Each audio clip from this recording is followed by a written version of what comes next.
ಮಾನ್ಯ ಸಚಿವರ ಅಂಬೇಡ್ಕರ್ದಿಂದ ಕಾರಂಜ ಜಲಾಶಯದಲ್ಲಿ ಬಾಗಿನ ಅರ್ಪಣೆ ಮಾಡಿ ಮಾನ್ಯ ಸಚಿವರು ನೇರವಾಗಿ ವೇದಿಕೆ ಬರ್ತಾ ಇದ್ದಾರೆ. ದಯವಿಟ್ಟು ತಾವೆಲ್ಲ ತಮ್ಮ ತಮ್ಮ ಸ್ಥಳದಲ್ಲಿ ಕಾರ್ಯನಿರತರೆಲ್ಲ ಬಂದು ಕೂತ್ಕೋಬೇಕು. ಬೀದರ್ ಜಿಲ್ಲೆಯ ಜಲ ಜೀವನಾಡಿ ಕಾರಂಜ ಜಲಾಶಯ ಜಿಲ್ಲೆಯ ಒಂದು ರೈತರಿಗೆ ಹಾಗೂ ಕುಡಿಯುವ ನೀರಿಗೆ ಅರಣ್ಯ ಸಚಿವರು ಬೀದರ್ ಜಿಲ್ಲಾ ಉಸ್ತುವಾರಿ ಸಚಿವರಾದ ಸನ್ಮಾನ್ಯ ಶ್ರೀ ಈಶ್ವರ್ ಜಿ ಬಿ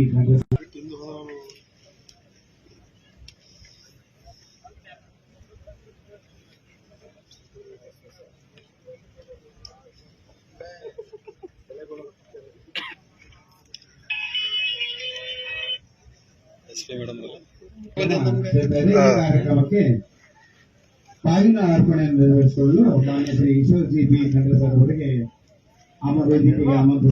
ವಿಶೇಷವಾಗಿ ಇಡೀ ಜಗತ್ತಿಗೆ ಇವತ್ತು ಸಾಮಾಜಿಕ ನ್ಯಾಯ ಕೊಟ್ಟಂತದ್ದು ಮತ್ತೆ ಪ್ರಜಾಪ್ರಭುತ್ವದ ಒಂದು ಪರಿಕಲ್ಪನೆ ಕೊಟ್ಟಂತದ್ದು ನಮ್ಮ ಬಸವ ಕಲ್ಯಾಣ ಅನುಭವ ಮಂಟಪ. ಹೀಗಾಗಿ ಅನುಭವ ಮಂಟಪದಿಂದ ಇವತ್ತು ಚಾಮರಾಜನಗರದವರೆಗೆ ಈ ಮಾನವ ಸರಪಳಿ ಇವತ್ತು ನಡೀತದೆ. ಇದರ ಉದ್ದೇಶ ಸುಮಾರು 2800 ಕಿಲೋಮೀಟರ್. ಇಡೀ ಅನುಭವ ಮಂಟಪದಿಂದ ಚಾಮರಾಜನಗರದವರೆಗೆ 2800 ಕಿಲೋಮೀಟರ್ ಆಗುತ್ತೆ. ಬೀದರ್ ಜಿಲ್ಲೆಯಲ್ಲಿ ಬಸವಕಲ್ಯಾಣದಿಂದ ಹುಮ್ನಾಬಾದ್ನ ಹಳಿಕೇಡ್ಕೆವರೆಗೆ 45 ಕಿಲೋಮೀಟರ್ ಆಗ್ತದೆ. ಈ 45 ಕಿಲೋಮೀಟರ್ದಲ್ಲಿ ಸುಮಾರು 40,000 ಜನ, ಅದಕ್ಕಿಂತಲೂ ಜಾಸ್ತಿ ಜನ ಈ ಒಂದು ಮಾನವ ಸರಪಳಿ ಪ್ರಜಾಪ್ರಭುತ್ವದ ದಿನಾಚರಣೆಯ ಒಂದು ಈ ಕಾರ್ಯಕ್ರಮದಲ್ಲಿ ಭಾಗವಹಿಸುವವರಿದ್ದಾರೆ. ಈಗಾಗಲೇ ನಾನು ಒಂದು ಪ್ರಗತಿ ಪರಿಶೀಲನೆ ಸಭೆ ಮಾಡಿದ್ದೇನೆ. ಜಿಲ್ಲೆಯಲ್ಲಿ ನಮ್ಮ ಜಿಲ್ಲಾಧಿಕಾರಿಗಳು, ಮುಖ್ಯ ಕಾರ್ಯನಿರ್ವಾಹಕ ಅಧಿಕಾರಿಗಳು, ಪೊಲೀಸ್ ವರಿಷ್ಠಾಧಿಕಾರಿಗಳು ಅವರು ಸೇರಿ ಸುಮಾರು ಸಭೆಗಳನ್ನು ಮಾಡಿ ಎಲ್ಲಾ ರೀತಿಯಲ್ಲಿ ಸಿದ್ಧತೆಯನ್ನು ಮಾಡಿಕೊಂಡಿದ್ದಾರೆ. ಈ ಒಂದು ಕಾರ್ಯಕ್ರಮದಲ್ಲಿ ಎಲ್ಲಾ ಶಾಸಕರುಗಳು, ಇವತ್ತು ಗ್ರಾಮ ಪಂಚಾಯತಿ ಅಧ್ಯಕ್ಷರುಗಳು, ಗ್ರಾಮ ಪಂಚಾಯತಿ ಸದಸ್ಯರುಗಳು, ಎಲ್ಲಾ ಇಲಾಖೆಯವರು, ಸಮಾಜ ಕಲ್ಯಾಣ ಇಲಾಖೆ ಇರಬಹುದು, ಶಿಕ್ಷಣ ಇಲಾಖೆ ಇರಬಹುದು, ಪೊಲೀಸ್ ಇಲಾಖೆ ಇರಬಹುದು, ಕಂದಾಯ ಇಲಾಖೆ ಇರಬಹುದು, ಇಲ್ಲಿರುವಂತಹ ಎಲ್ಲಾ ಇಲಾಖೆಯ ಸರ್ಕಾರಿ ನೌಕರರು, ಅದರ ಜೊತೆಯಲ್ಲಿ ಸ್ವಯಂ ಸೇವಾ ಸಂಸ್ಥೆಗಳು, ಕನ್ನಡ ಪರ ಸಂಘಟನೆಗಳಿರ್ಬೋದು, ದಲಿತ ಪರ ಸಂಘಟನೆಗಳಿರ್ಬೋದು, ಇವತ್ತು ಇತರ ಏನು NGOsಗಳಿದೆ, ಸರ್ಕಾರೇತರ ಸಂಘ ಸಂಸ್ಥೆಗಳು, ಅವರೆಲ್ಲರಿಗೆ ಈ ಒಂದು ವಿಶಿಷ್ಟವಾದಂತಹ ಕಾರ್ಯಕ್ರಮದಲ್ಲಿ ಭಾಗವಹಿಸಲಿಕ್ಕೆ ನಾವು ಆಹ್ವಾನ ಮಾಡಿದ್ದೇವೆ. ನಮ್ಮ ಸಭೆಯಲ್ಲಿ ಅವರು ಇವತ್ತು ನಾವು ಇದರಲ್ಲಿ ಸಕ್ರಿಯವಾಗಿ ಭಾಗವಹಿಸ್ತೀವಿ ಅನ್ನುವಂತಹ ಒಂದು ಭರವಸೆಯನ್ನು ಕೊಟ್ಟಿದ್ದಾರೆ. ಇದರ ಉದ್ದೇಶ ನಮ್ಮ ಸಂವಿಧಾನದ ಸದಾಶಯಗಳೇನಿದೆ, ಇವತ್ತು ಸ್ವಾತಂತ್ರ್ಯ, ಸಮಾನತೆ, ಸಹೋದರತ್ವ, ಸಹಬಾಳ್ವೆ, ಇವತ್ತೆಲ್ಲಾ ಕಡೆ ನಾವೆಲ್ಲರೂ ಹಿಂದೂ, ಮುಸ್ಲಿಂ, ಸಿಖ್, ಇಸಾಯಿ ಬಾಯಿ ಬಾಯಿ ಅಂತ ಹೇಳಿ ವಿವಿಧತೆಯಲ್ಲಿ ಏಕತೆ ಅಂತ ನಾವೇನು ಹೇಳ್ತಾ ಇದ್ದೀವಿ, ಅದನ್ನು ತೋರಿಸಿಕೊಡುವಂಥದ್ದು ಸಂವಿಧಾನದ ಆಶಯಗಳನ್ನು ಅನುಷ್ಠಾನಕ್ಕೆ ತರುವಂತಹ ರೀತಿಯಲ್ಲಿ ಏನ್ ಡಾಕ್ಟರ್ ಬಾಬಾ ಸಾಹೇಬ್ ಅಂಬೇಡ್ಕರ್ ಅವರು ಇವತ್ತು ನಮ್ಗೇನು ಆದರ್ಶಗಳನ್ನು ಕೊಟ್ಟಿದ್ದಾರೆ, ರಾಷ್ಟ್ರಪಿತ ಮಹಾತ್ಮ ಗಾಂಧೀಜಿಯವರು ಏನು ಸತ್ಯ, ನ್ಯಾಯ, ನೀತಿ ಅನ್ನುವಂತಹ ವಿಚಾರಗಳನ್ನು ನಮಗೆ ಹೇಳಿದ್ದಾರೆ.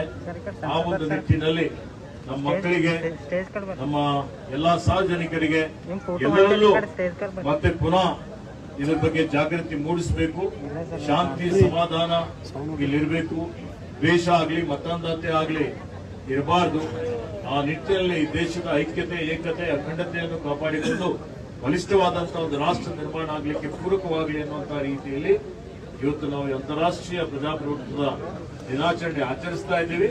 ಅದಕ್ಕೆ ಈ ಕಾರ್ಯಕ್ರಮ ಇವತ್ತು 15ನೇ ತಾರೀಕಿಗೆ ಬೆಳಗ್ಗೆ 8:30 ಗಂಟೆಗೆ ಬೀದರ್ ಜಿಲ್ಲೆಯ ಬಸವಕಲ್ಯಾಣ ತಾಲೂಕಿನ ನೂತನ ಅನುಭವ ಮಂಟಪದ ಹತ್ತಿರ ವೇದಿಕೆಯ ಕಾರ್ಯಕ್ರಮ ಮೂಲಕ ರಾಜ್ಯದಾದ್ಯಂತ ಒಂದೇ ಸಮನೆ ಇದಕ್ಕೆ ಚಾಲನೆ ಆಗ್ತಾ ಇದೆ. ನಾನು ಬಸವ ಕಲ್ಯಾಣದಲ್ಲಿ ಅನುಭವ ಮಂಟಪದಲ್ಲಿ ಎಲ್ಲಾ ಶಾಸಕರು ನಮ್ಮ ಸಚಿವರ ಜೊತೆಯಲ್ಲಿ ಇದಕ್ಕೆ ಚಾಲನೆಯನ್ನು ಕೊಡ್ತಾ ಇದ್ದೇನೆ.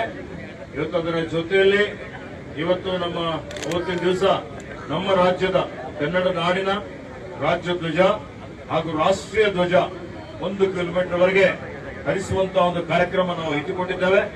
9 ಗಂಟೆಗೆ ಅನುಭವ ಮಂಟಪದಿಂದ ತಹಶೀಲ್ ಕಚೇರಿ, DKDB, Bangla, Tadola, Hanumanthwadi, Rajeshwar, Molkera, RTO check post ಇದರ ಮುಖಾಂತರ ಇವತ್ತು ನಾವು ಅಲ್ಲಿಂದ ಮುಸ್ತಾಪುರ್ ದರಿಯಿಂದ ಹಳಿಕೇಡ್ ವಾಡಿ, ಹಳಿಕೇಡ್ ಕೆ ಕಿನ್ನಿ ಬಾರ್ಡರ್ವರೆಗೆ ಒಟ್ಟು 45 ಕಿಲೋಮೀಟರ್ ಮಾನವ ಸರಪಳಿ ರಚಿಸಿ ಇವತ್ತು ಅಂತಾರಾಷ್ಟ್ರೀಯ ದಿನಾಚರಣೆ ಕಾರ್ಯಕ್ರಮ ಮಾಡ್ತಾ ಇದ್ದೇವೆ.